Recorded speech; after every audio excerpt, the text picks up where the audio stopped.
Fazer a oração por ela em nome de Jesus. Os irmãos lembrem, para ao final nós estarmos apresentando em nome do Senhor Jesus. Nós temos também aqui uma carta de mudança, mas como o pastor da igreja não está, nós deixaremos para que ele faça essa apresentação amanhã, como é culto de ensino. E certamente deverá ter uma quantidade maior de pessoas. E certamente o pastor da igreja estará, tudo correndo bem. Ele fará essa apresentação em nome de Jesus. A nossa gratidão a Deus pela vida de todos os que aqui estão, pela vida dos amigos e irmãos que estão na casa do Senhor. Vamos meditar na palavra de Deus, Apocalipse, capítulo de número 12. Amados irmãos, nós já falamos sobre esse texto em algum momento aqui, mas sempre surgem dúvidas e questionamentos. Às vezes as pessoas recorrem ao YouTube e nem sempre é bom, porque se a gente não conhecer o que a Bíblia diz e no que cremos, às vezes nós nos atrapalhamos mais do que o que tiramos as nossas dúvidas. Até porque quando se trata do Apocalipse, já não é um livro tão simples. E além do mais, existem algumas linhas de interpretações. Por exemplo, a primeira que nós destacamos como uma das que sobressai, o pensamento preterista. Quem segue essa linha de pensamento acerca do Apocalipse, eles defendem que já aconteceu o que está registrado nas páginas da Bíblia Sagrada com relação ao Apocalipse. Uma segunda linha de pensamento são idealistas. Eles imaginam que o que está contido nesse livro é apenas para que tenhamos uma ideia de como será, de como as coisas acontecerão, o que também é um engano. Tem um outro pensamento chamado historicista,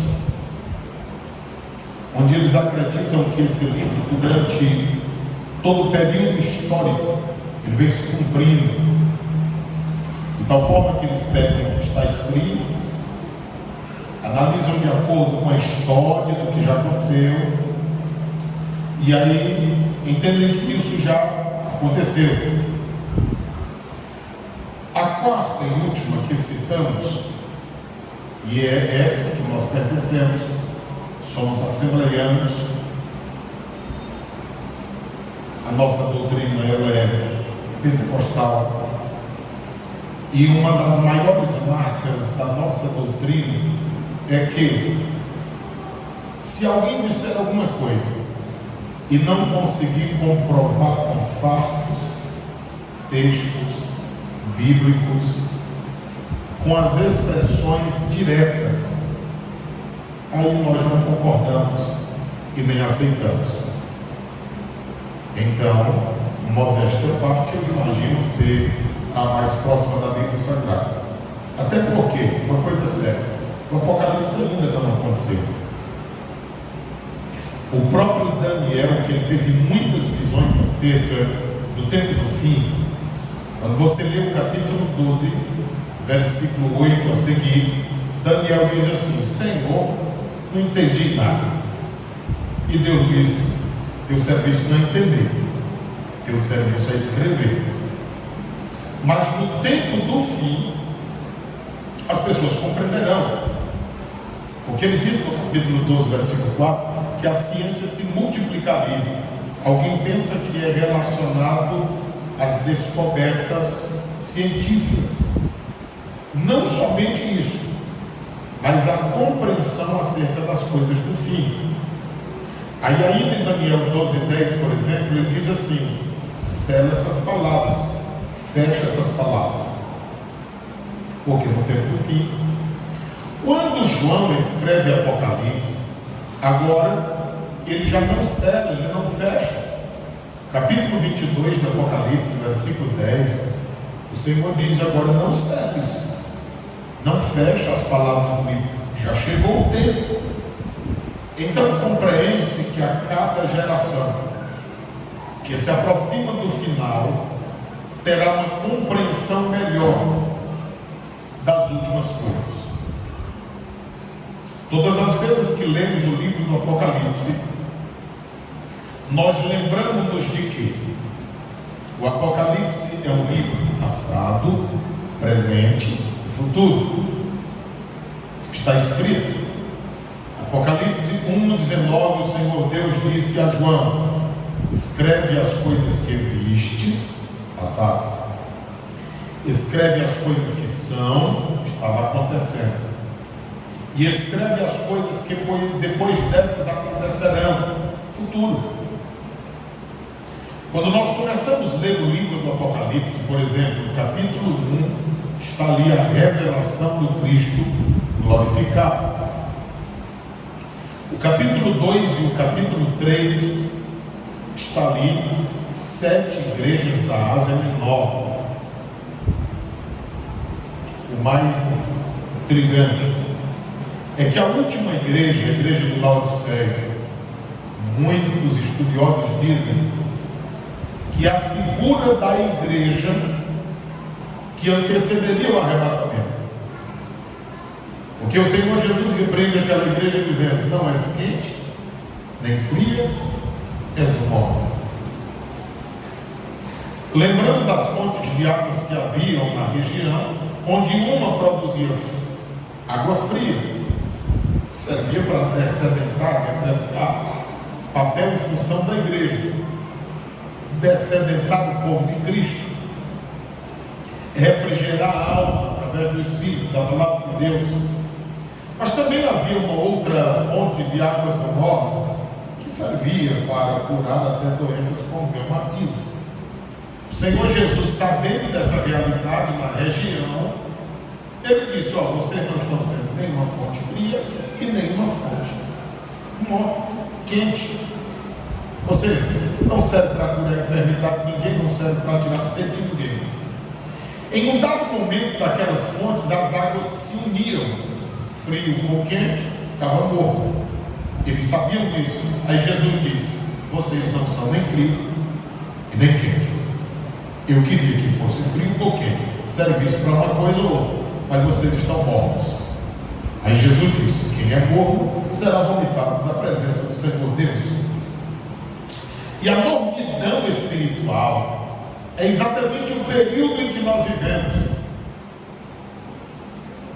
Você já viu nas redes sociais, o cantor fica famoso, ele vai para uma balada, ele canta em um evento muito grande, bebe, se prostitui, usa drogas e canta músicas profanas.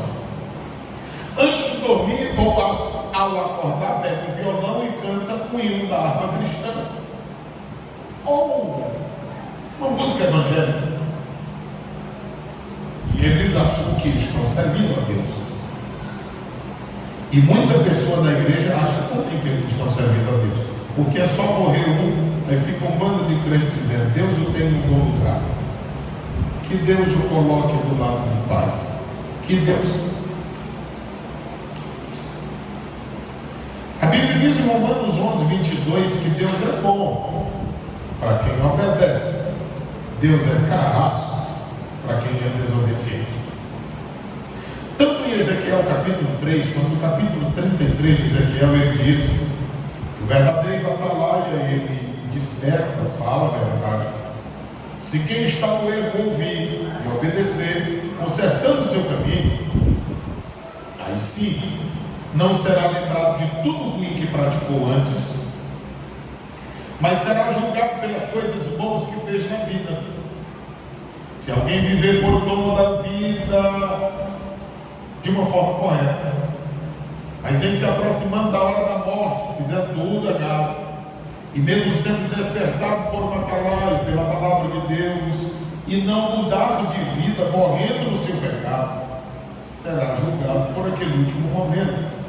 Será esquecido todas as coisas boas que fizeram na vida.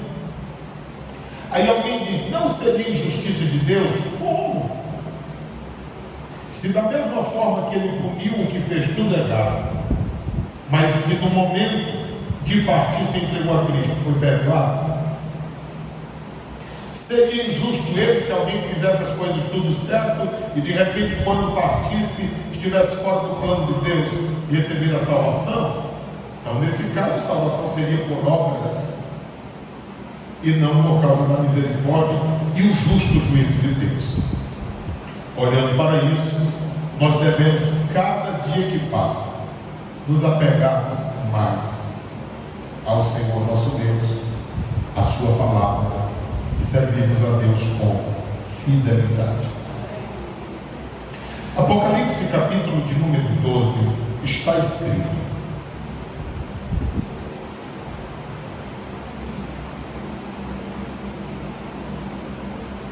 deixa eu dizer mais uma coisa.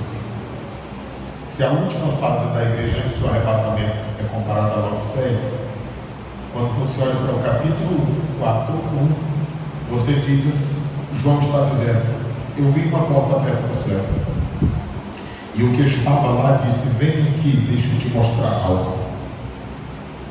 Compreende-se que o capítulo 1, 2 e 3 de Apocalipse, aquelas revelações foram na terra. No capítulo 4, como o Senhor diz: vem para cá, deixa eu te mostrar, dali para frente elas são em cima. É tanto que o capítulo 4 e o capítulo 5 mostram um cenário no céu de adoração, de glorificação, de exaltação a Deus. No capítulo 6 em diante começa a revelar o que acontecerá depois do arrebatamento. Acontecerá quando? Depois do arrebatamento.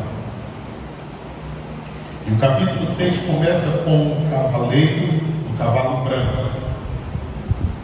Branco significa paz. Cavalo para os tempos bíblicos, preparado para a guerra, mas aqui ele não sai para guerrear. Ele sai com uma falsa paz, com uma paz ilusória. Quer ver isso de novo? 1 aos Tessalonicenses 4, versículos 13 a 18. Paulo fala sobre arrebatamento. Aí quando começa o capítulo 5 de 1 aos Tessalonicenses, Paulo diz assim: mas, aquele mais agora, vamos mudar de assunto. Quando houver uma aparente paz e segurança, haverá repentina destruição. Quando será aquilo ali? Capítulo 5 de 1 Tessalonicenses, a mesma coisa no capítulo 6 de Apocalipse em diante. Porque aquele cavaleiro, um cavalo branco, não é Cristo. Aí quando a gente vê essas linhas de pensamento, tem muita gente que pensa que é Cristo e não é. Veja que aquele no capítulo 6, ele aparece com ar. Cadê a flecha? Foi dado poder a ele. Desde quando Jesus precisa que seja dado a ele poder? Ele tem todo o poder. Jesus é aquele de Apocalipse, capítulo de número 19, que voltará em glória, e a igreja, por certo, estará retornando com ele. Tendo dito isso, capítulo de número 12, a Bíblia diz: e viu-se um grande sinal no céu, uma mulher vestida do sol, tendo a lua debaixo dos pés, e uma coroa de 12 estrelas sobre a cabeça. Quando nós olhamos para esse texto sagrado, O que João está dizendo é que, mediante a revelação que estava recebendo, foi visto esse grande sinal no céu. E neste grande sinal no céu, a Bíblia Sagrada diz que foi visto uma mulher. Muitas pessoas querem que esta mulher seja Maria, o que nós não acreditamos. E pela Bíblia Sagrada, eu disse que nós somos pentecostais, e nós acreditamos naquilo que comprovadamente encontramos na Bíblia. Nós não podemos ler a Bíblia com uma ideia nossa, achando, pensando, tentando adivinhar. Não. A Bíblia diz em Deuteronômio 29:29 que as coisas ocultas são para Deus, mas as reveladas são para nós. Então, se está revelado na Bíblia, a gente deve ler uma vez, 2, 3, 100. Uma hora a gente vai entender, com oração, pedindo a graça de Deus, com bons livros. O texto diz que aquela mulher era vestida do sol. Está falando de glória, está falando de um destaque, porque o sol brilha, e como brilha. O texto sagrado diz, tendo a lua debaixo dos seus pés. Agora imagine, como é que uma mulher vestida do sol e tem a lua embaixo dos seus pés? Imagine que está falando de uma grandeza. E aqui diz, e uma coroa com 12 estrelas sobre a sua cabeça. Quando nós olhamos para esse texto, nós compreendemos que está falando da nação de Israel. Israel, o povo de Deus, que ele escolheu com propósito para mostrar ao mundo a grandeza de Deus. Infelizmente, Israel fracassou. Agora diz João, Evangelho de João, capítulo 1, versículo 11: veio para o que era seu, o povo de Israel. Os seus não receberam. Agora todos quanto receberam, deu-nos o poder de ser feitos filhos de Deus. Logo, estamos aqui nós.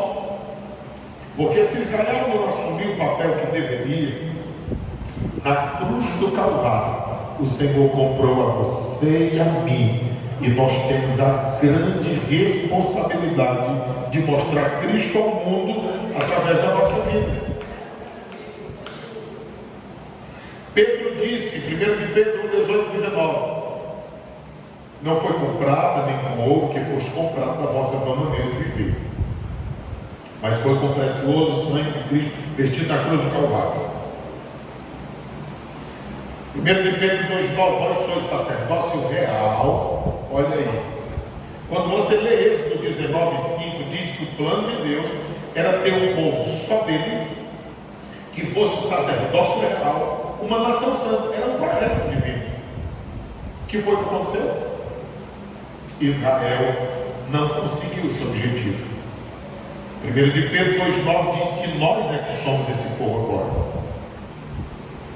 Nação eleita, o sacerdócio real, um povo santo, que fomos tirados das trevas, trazidos para a luz de Cristo, com um propósito: para anunciar a todas as pessoas o que Jesus já fez na nossa vida e o que pode fazer na vida de toda a humanidade que se entregar a Ele como Senhor e Salvador. Se todos nós entendêssemos isso. O versículo de número 2 de Apocalipse diz: e estava grávida. Por quê? Porque é de Israel que nasce o Salvador. Com dores de parto, e gritava com ânsias de dar à luz. É de Israel que vem o nosso Salvador. É de lá que sai o Salvador do mundo, conforme nós estudamos as 2 lições passadas na escola bíblica dominical, da família e simplicidade que Jesus veio. Versículo de número 3. Mas viu-se outro sinal no céu, e eis que era, agora observe isso, não eram dois, era um, mas esse era grande, e era dragão, e era vermelho. Veja só, está falando do nosso adversário, grande, porque realmente recebeu poder para isso. Mesmo sendo destituído da presença do Senhor, não lhe foi tirado o poder. Portanto, grande. Dragão, uma figura mitológica assustadora, que sai fogo pela boca, todos conhecem. Vermelho, ele veio matar, roubar, destruir. É um propósito: destruição. Que tinha 7 cabeças e 10 chifres, e sobre as cabeças 7 diademas. Quando se olha para esse número 7, geralmente eles analisam a questão dos montes que havia na região e realmente de onde surgiria falsos ensinos, perseguições contra a igreja e uma série de coisas levantadas contra o cristianismo. Mas aqui diz também 10 chifres, está falando de poder, está falando de autoridade. E quem é desses últimos dias que não tem ouvido falar sobre 12 nações, sobre 10 nações, sobre nações mais poderosas do mundo? Então a gente vê essas coisas começando a se descortinarem. O texto sagrado diz ainda que sobre essas cabeças tinha 7 diademas. Você quer dar uma olhada comigo? Passe uma página e veja Apocalipse 13 e 1. Apocalipse 13 e 1. Olha o que diz aí. E eu pus-me sobre a areia do mar e vi sumir do mar o quê?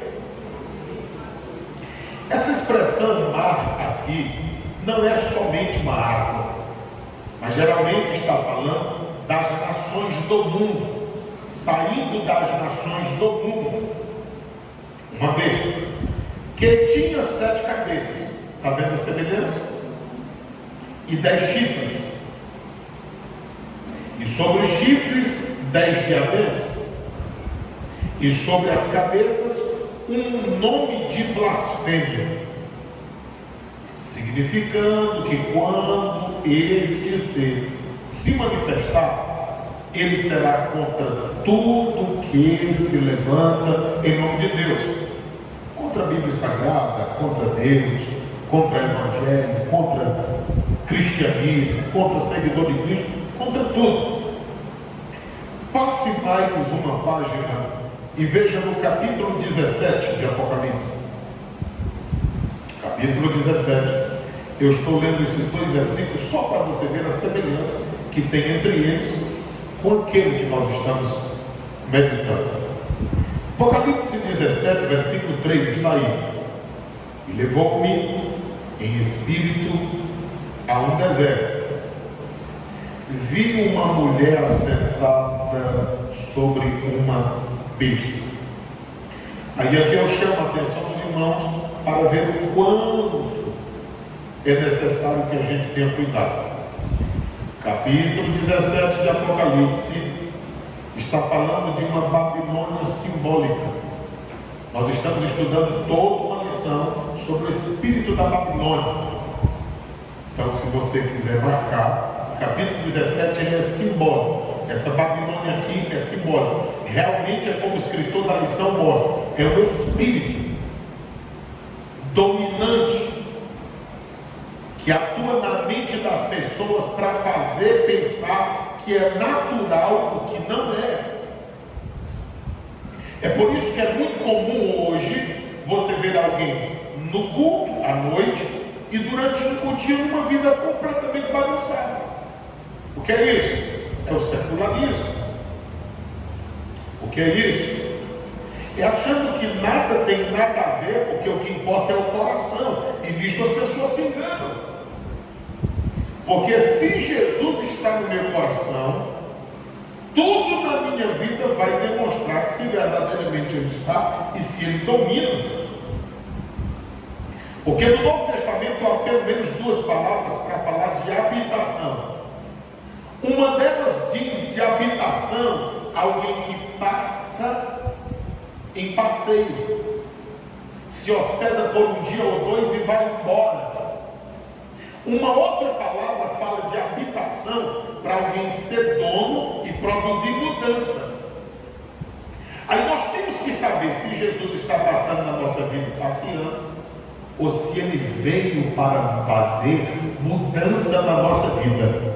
Se Ele veio para fazer mudança, Ele muda a nossa mente, a nossa forma de olhar, a nossa forma de ouvir, a nossa forma de falar, a nossa forma de viver.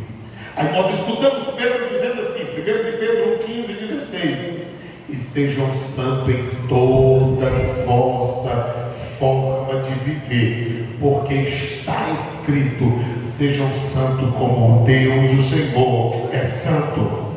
1 Tessalonicenses 5,23: e o Deus de paz vos santifique em toda a vossa maneira de viver, o vosso espírito, alma e corpo sejam plenamente encontrados irrepreensíveis para o dia da volta de nosso Senhor Jesus Cristo. Porque às vezes a gente pode se confundir, a gente pode achar que está fazendo alguma coisa para de repente tirar uma onda de quem a gente acha que é crente. E a gente pode estar complicando a nossa vida espiritual. É por isso que eu sou tranquilo quanto a isso, porque o meu serviço é só advertir, orientar, explicar a Bíblia. As decisões individuais, cada pessoa as toma. Eu destaquei que o capítulo 17 é simbólico, porque o capítulo 18, este não, ele é literal.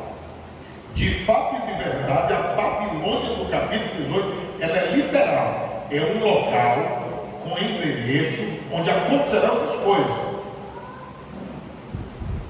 E nós imaginamos ser a grande Roma, por alguns detalhes que o tempo não nos permite pontuá-los agora. Mas é de lá que emanam todas as heresias, falsos ensinos e uma grande quantidade de aberrações contra a palavra do Senhor nosso Deus. Mas nós estamos no capítulo 17, lendo apenas o versículo de número 5 para elucidar, o versículo 3, para elucidar alguma coisa lá no capítulo 12, que vamos já voltar. Viu uma mulher sentada sobre uma besta, de cor escarlate. Observe que lá no capítulo 12 é vermelho, aqui é escarlate, basicamente a mesma coisa. E cheia de nome de blasfêmia. Olha o capítulo 13, falou de blasfêmia também. E aqui, e tinha 7 cabeças e 10 chifres. Então veja que há uma semelhança muito grande entre Apocalipse capítulo 12, o versículo de número 3, Apocalipse capítulo 13, versículo 1, e Apocalipse capítulo de número 17 e o versículo de número 13. Lembrando que é impossível nós compreendermos esses textos se nós não lermos pelo menos o capítulo 2 e o capítulo 7 de Daniel, porque todos eles estão interligados. Apocalipse capítulo 12, versículo de número 4. E a sua cauda levou após si a terça parte das estrelas do céu e lançou-as sobre a terra. Por que é difícil de estudar esse livro? Você percebe que ele parece mudar de assunto, ou pelo menos de tempo, quando a gente parte para o versículo 4. De que ele está falando o versículo 4? Da queda de Lúcifer. Hoje a juventude, estudou uma lição onde a leitura bíblica está em 1 Timóteo. Olha aí o que a juventude estudou hoje, para você ver o quanto é importante a escola bíblica dominical. Capítulo 5, versículo 21 de 1 Timóteo. É o conselho de Paulo a Timóteo. Aí Paulo disse assim para Timóteo: Timóteo, eu conjuro-te, ou seja, eu te peço, eu imploro, diante de Deus, diante do Senhor Jesus Cristo e de quem mais, igreja? Encontraram não. Estou falando de 1 Timóteo 5, 21. Conjuro-te diante de Deus. Paulo estava colocando um compromisso muito grande diante de Timóteo, diante de Deus, diante do Senhor Jesus Cristo e diante de quem mais? O que são esses anjos eleitos? Deus tem um reino muito bem organizado, e entre várias hierarquias de anjos, esses anjos eleitos aqui são aqueles que permaneceram fiéis quando esses de Apocalipse 12 e 4 foram arrastados pela cauda do dragão. Observe, quando Deus criou os anjos e deixou todos eles livres para tomarem a decisão que quiserem, como nós temos essa oportunidade. Que foi o que aconteceu? Lúcifer, capítulo 14 de Isaías, ele diz: eu subirei mais alto do que Deus, eu me assentarei no trono de Deus, e eu serei. E aí ele vai colocando os seus projetos que estavam no seu coração. Ele conseguiu enganar uma quantidade de anjos, e aqueles anjos foram com ele, porque eles tinham poder de decisão. Que foi que Deus disse? Pronto, esses aí já decidiram. Agora esses aqui que ficaram firmes, eu vou confirmar. Então os anjos que estão com Deus hoje não podem pecar mais, porque Deus os estabilizou para viver em obediência a Deus. Uma vez que lá no princípio, quando Lúcifer incentivou aqueles que pecaram, eles não foram. Então esses anjos eleitos de que fala Paulo, certamente são aqueles que permaneceram fiéis. E por isso, essa diferença de que Paulo fala. Voltemos para o Apocalipse de novo. Capítulo de número 12, versículo 4. A sua cauda levou após si a terça parte, e olha que não é pouco, das estrelas. E estrelas aqui está falando, olha a complicação que é. Você vê que lá no capítulo 2 e 3 de Apocalipse, o que são as estrelas ali? O anjo da igreja, o pastor daquelas igrejas. Mas aqui no capítulo 12, o que são esses anjos? Demônios. Quando você lê 2 de Pedro, quando você lê Judas, diz assim: estrelas errantes. Quem são aquelas estrelas errantes? Falsos mestres. Mas quando você lê Filipenses 3:15 ou 2:15, quando você lê Daniel 12:3, Mateus capítulo 3 e 44, 5, a estrela e o sol ali, como também 1 Coríntios 15, são homens e mulheres de Deus que ensinam a verdade e que se destacam. Então, há uma complexidade nisso, precisa se ter tempo. Às vezes a gente diz: irmão, você está lendo a Bíblia? Ah, eu estou lendo a Bíblia. Todo dia eu leio uma porção de capítulos. Mas você está entendendo a Bíblia? Aí é uma outra história. Porque há pessoas que leem bastante. E leem. Eu já li essa Bíblia esse ano tantas vezes. Tudo bem, isso é bom. Porque subentende-se que a repetição é a mãe do aprendizado. Mas ler a Bíblia como se lê no jornal, aí não vai produzir o fruto que realmente deve ser produzido em nós. Então nós devemos ler e ler bastante, mas também ter esses cuidados para que nós não nos atrapalhemos, tendo em vista que a Bíblia é espada e corta de dois lados, para que a gente não se fira com ela. Capítulo 12, versículo 4. A terça parte das estrelas, que são os anjos tornando-se demônios agora. Do céu lançou-se sobre a terra. E o dragão parou diante da mulher. Quem é o dragão aqui? O próprio inimigo. Quem é a mulher aqui? Israel. Ele parou diante dela, encarou que havia de dar à luz menino nasceria, para que, dando ela a luz, lhe tragasse o filho. Quando Jesus nasceu, Herodes perseguiu ou não todas as crianças de 2 anos para baixo, matando. Ele estava diante, fez de tudo. Só que a promessa do anjo dizia, Lucas 1,35: a virtude do Altíssimo te cobrirá, e o Espírito de Deus estará sobre ti. Irmãos, quem Deus esconde, Satanás não encontra. Quem está debaixo da proteção de Deus, é como diz o salmista no Salmo 91: 1000 cai de um lado, 10.000 cai do outro, mas nós não somos atingidos. É o melhor lugar e mais seguro para estarmos, é na presença de Deus, debaixo das suas casas.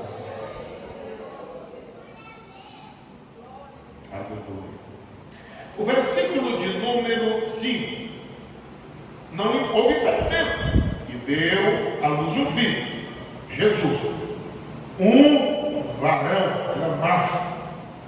Ao contrário dos movimentos que têm surgido aí, ridicularizando a figura de Cristo em seus desfiles, em suas apresentações e em aberrações. Por quê? Porque o espírito do anticristo já está no mundo. No tempo de João, ele disse que ele já estava.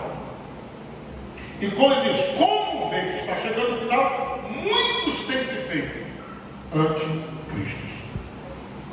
Versículo 5: varão que há de reger as nações com vara de ferro. Quando a gente lê esse versículo, eu não vou recorrer aos demais textos, mas é só a gente dar uma olhada rápida e a gente vê, por exemplo, em Apocalipse. Aliás, Apocalipse 2 também fala sobre isso, mas eu queria falar sobre Salmos de número 2, quando ele diz assim: pede-me e eu te darei as nações por herança e os confins da terra por tua possessão. Salmo 2, 8, 9. E ele regerá as nações com vara de ferro, falando da firmeza com que Cristo regerá as nações. Então aqui, sem dúvida, está falando sobre ele. E aí diz assim: regera as nações com vara de ferro, e o seu filho foi arrebatado para Deus e para o seu trono. Porque foi dado à luz Jesus, ele cresceu, morreu, mas também ressuscitou e voltou para a casa do Pai e fez uma promessa: voltarei para buscar vocês, para que onde eu estiver, vocês estejam também. Quantos estão esperando esse dia em que ele virá nos buscar? Irmãos, a maior promessa da igreja não é casa, não é carro. Tudo isso é bom, e é bom a gente ter que usufruir aqui na terra, mas não deixemos essas coisas tirar o nosso foco. Nós estamos aqui de passagem. A nossa morada eterna é o céu de glória, é para lá que nós vamos. Não deixemos nada disso nos atrapalhar. Capítulo 12, versículo 6. E a mulher fugiu para o deserto. Quem é que lembra que ela saiu para o deserto? Nós lembramos disso. O profeta Oséias disse assim: para que se cumprisse a profecia do Egito, chamei meu filho, trouxe meu filho, veio com meu filho. Por quê? Porque ele tinha ido para o deserto. Irmãos, se você ler o Evangelho, você verá que Jesus nunca gostou de confusão. Toda vez que tinha uma confusão, Jesus saía, caía fora. Quando você vê o crente que gosta de confusão, é porque Jesus ainda não é dono da vida dele. Porque todo crente de verdade não gosta de confusão, não. Porque Jesus não gostava. Quando mataram João, Jesus disse: onde foi? Foi para ali. Ele disse: deixa ele para cá. Acabou. Às vezes pegavam Jesus, por exemplo, aquela multiplicação do pão e peixe, o pastor falou aqui na quarta-feira, a multiplicação. Quando terminaram a multiplicação, quiseram tornar o rei. O que foi que ele fez? desapareceu do meio do povo e sumiu. Porque ele é rei. Ele já nasceu rei. Quando você lê Mateus 2, 1 e 2, cadê o menino? Disse, que menino? O menino qual? O rei dos judeus. Quando Jesus nasceu, o povo já sabia que era ele o rei. Conversa. Mas mesmo assim, ele não interrompe o seu propósito, porque naqueles dias, quando ele esteve na terra, ele não veio para reinar, ele veio para morrer pela humanidade. Daqui a pouco ele vem reinar, e aí vai ter muita gente que vai se embaraçar, porque quando você lê Judas, versículos 14 até o 16, você verá que ele virá com miríades de seus anjos ou de seus santos, nós iremos com ele. E alguns escarnecedores, os zombadores, naquele dia acertaram as contas com ele. O versículo 6 diz: a mulher fugiu para o deserto, onde já tinha um lugar preparado por Deus, para que ali fosse alimentado durante 1260 dias. Aqui eu quero chamar a atenção dos irmãos, porque quando você vê essa numeração, 1260 dias, aqui no capítulo 12, versículo 6. Quando você vê essa numeração, que é a mesma, por exemplo, Apocalipse 11, 2, 42 meses. Por que 1260 dias? Porque naqueles dias o mês era contado apenas de 30 dias. Não tinha 31 e nem 21, era 30, exato. Existem vários calendários. Então, naqueles dias, assim era contado, 1260 dias.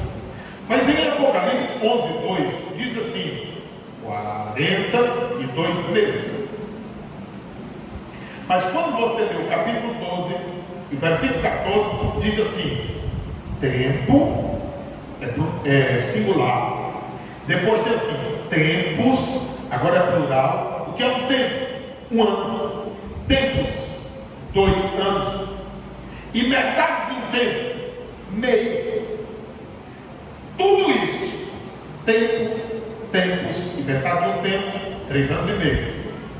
42 meses, 3 anos e meio também.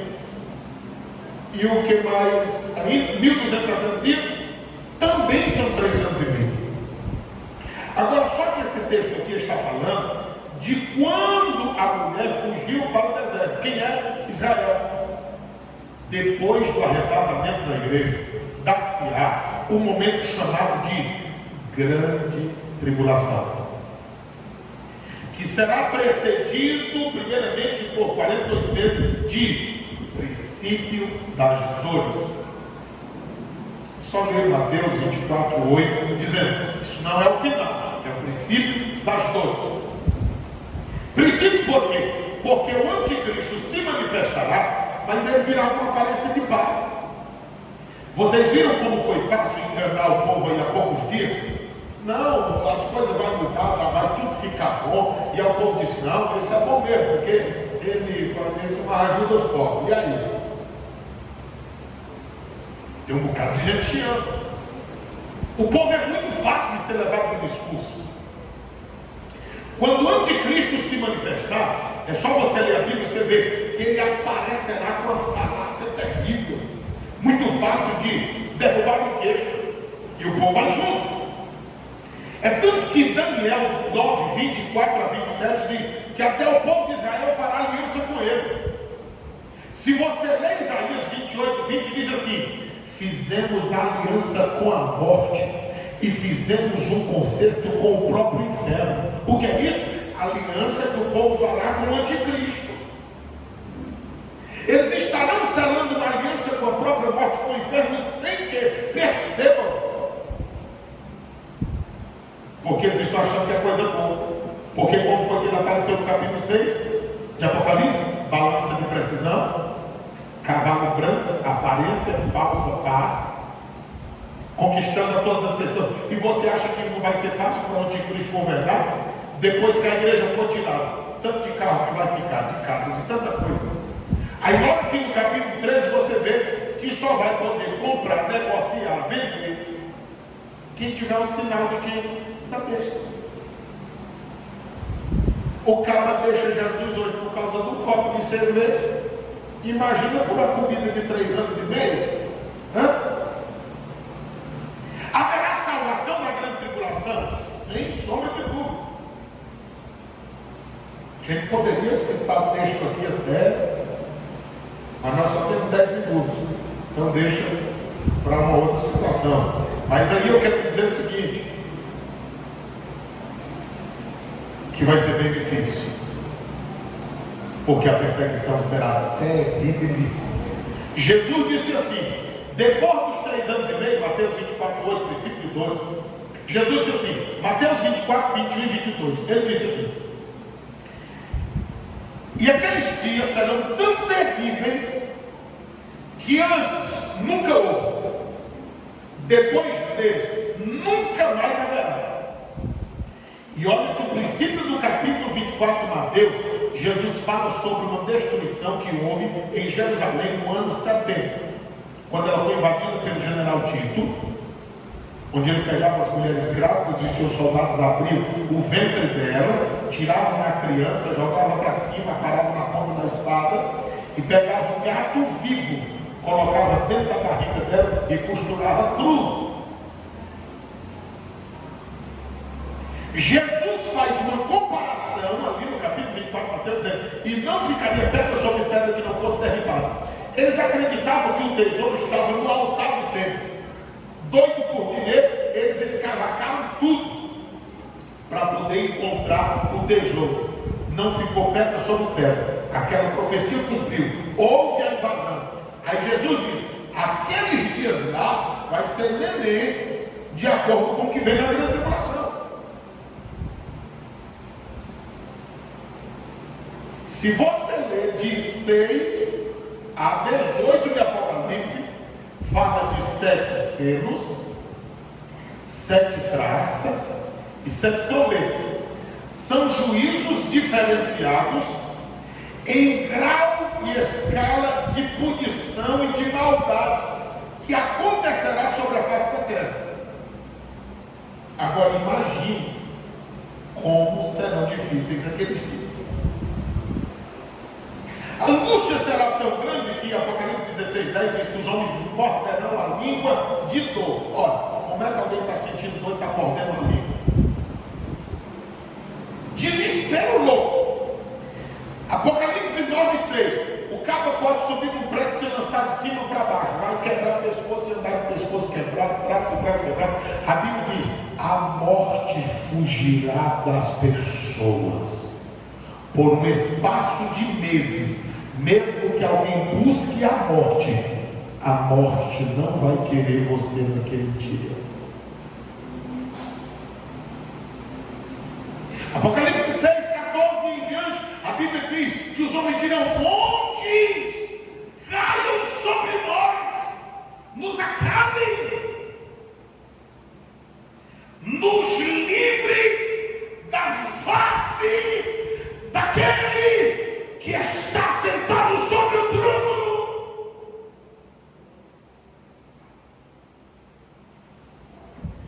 Deus é bom, misericordioso e maravilhoso. Eu amo a Jesus Cristo, mas a face do juízo de Deus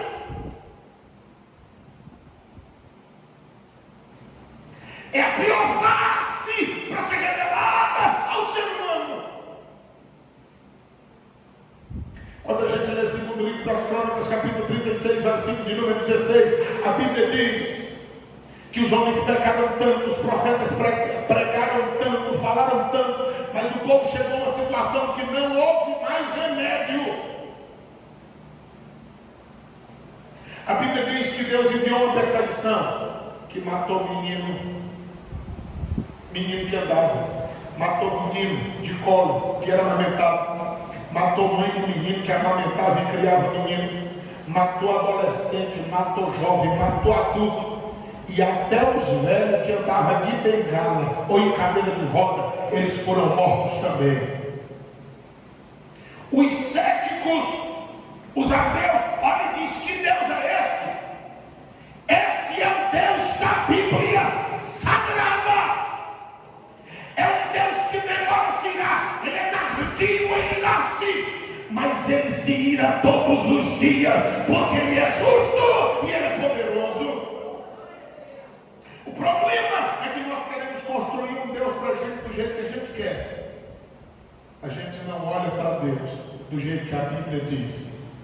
Mas é só ler Deuteronômio 39, ele diz: operando ele, ninguém impedirá, e não há ninguém que possa fazer escapar da sua mão, porque ele mata, ele faz viver, ele faz descer a sepultura e faz tornar bela. Deus é poderoso, e Gênesis 18:25 diz que ele é o juiz de toda a terra. E o Salmo 75, versículo 8 diz que há um cálice na mão dele fervendo de dia e de noite, e ele vai dar de beber aos seres humanos que são desobedientes a ele.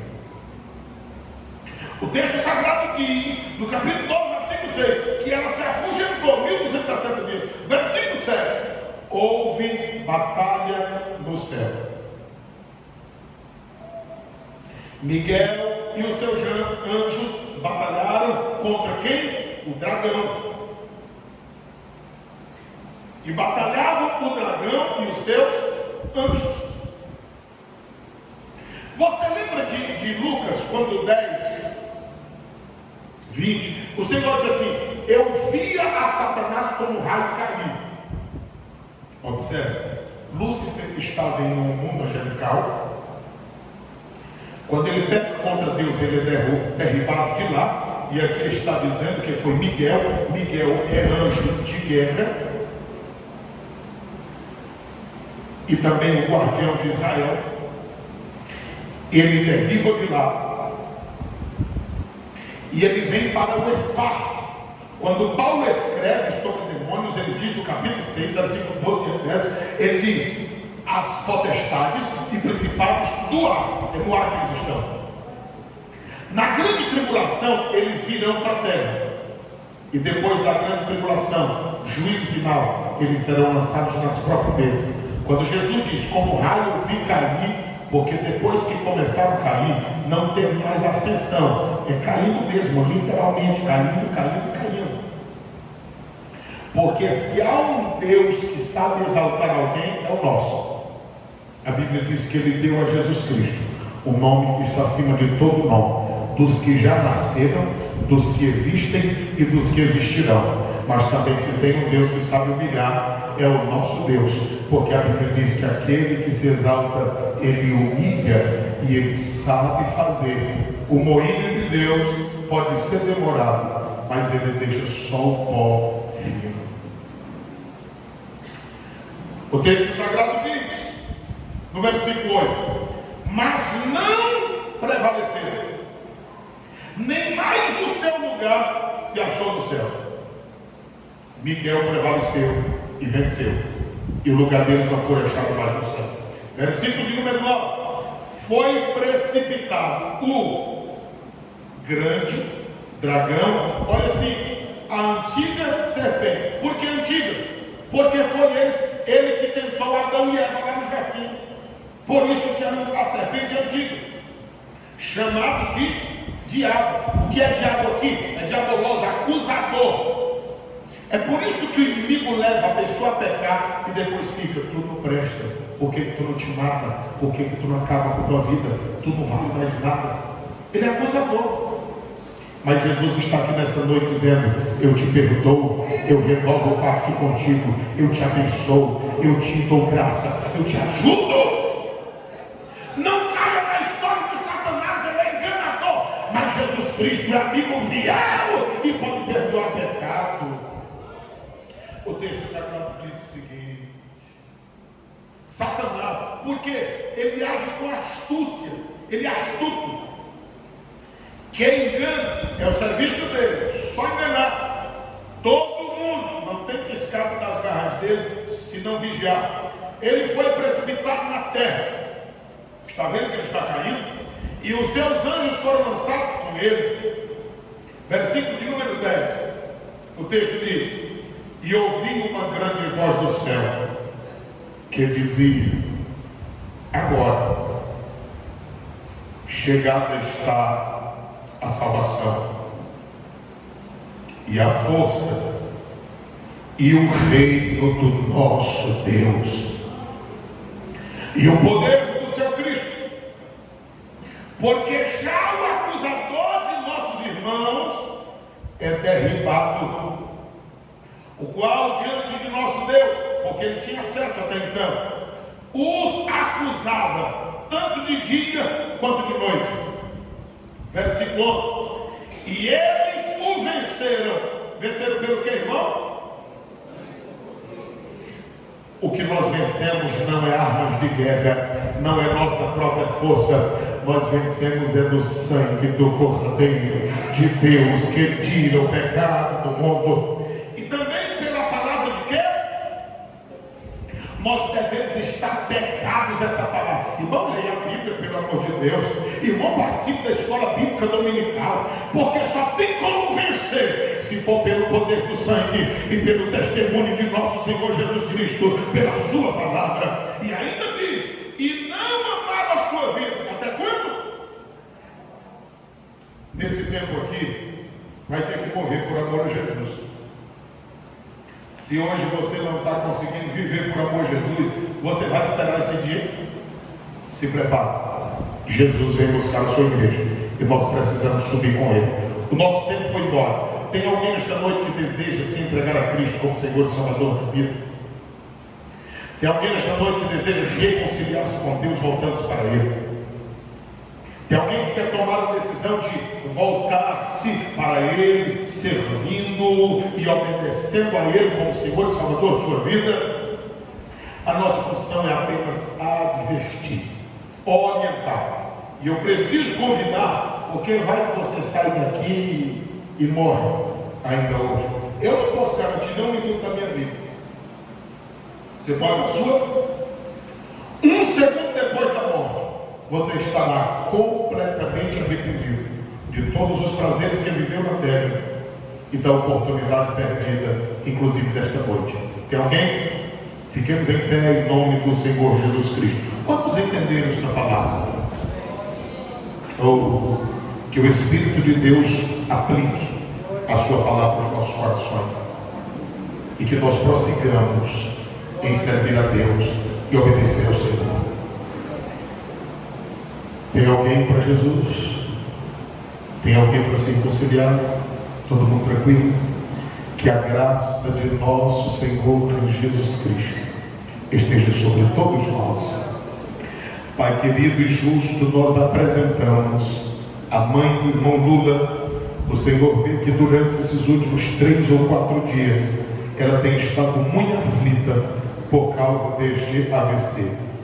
Mas o Senhor é Deus, solucionador de todos os problemas, e nós pedimos a tua graça soberana sobre a vida da mesma, ajudando-a em todas as necessidades. Abençoa a vida do irmão Souza, que logo mais também estará indo a dar continuidade ao seu processo junto à medicina. Abençoa de uma forma especial. Abençoa todos os irmãos, amigos que vieram nesta noite e ouviram a palavra do Senhor nosso Deus. Que o teu bom e maravilhoso Espírito esteja a iluminar a nossa mente e coração através da tua palavra. Que amanhã nós retornemos a este santuário para adorar o teu nome mais uma vez, aprendermos da tua palavra. Senhor, todo este culto foi oferecido pela tua filha, irmã Neide, como forma de tributo, louvor e gratidão ao Senhor por todos os feitos na vida dela. Queremos te pedir, olha para todo este povo e despede-os em paz, levando-nos ao nosso local de descanso, dando-nos um sono reparador, e te suplicamos ainda, enquanto o nosso corpo descansa, ministra o nosso espírito, alma, mente, de tal forma que dormindo acordado estejamos ligados com o Senhor. Que a graça de nosso Senhor Jesus, o amor de Deus, o nosso Pai, a comunhão e as santas consolações do Espírito de Deus seja com todos nós, não somente agora, mas sempre. Toda a igreja diz: a paz do Senhor a todos.